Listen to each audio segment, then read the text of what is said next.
sir মোক আপুনি পঢ়াবনে বিদ্যালয়ত নামভৰ্তি কৰি দিবনে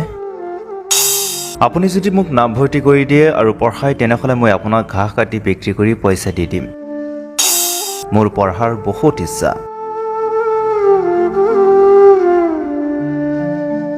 এই ল'ৰাজন কৌপাতী চাহ বাগিচাৰ ল'ৰাজনৰ আছে বুকু ভৰা সপোন পঢ়াৰ বহুত ইচ্ছা পখিলা খেদা বয়সত হেৰুৱাইছে মাতৃহাৰা ল'ৰাজনৰ দেউতা থাকে বিদেশত খবৰ ল'বলৈ বা এসাঁজ খাদ্য দিবলৈ কোনো নাই স্থানীয় এজনী মহিলাই দুবেলাৰ খাদ্য দিয়ে দিনটো অনাই বনাই ঘূৰি ৰাত্ৰি যাপন কৰে সেই মহিলাগৰাকীৰ ঘৰত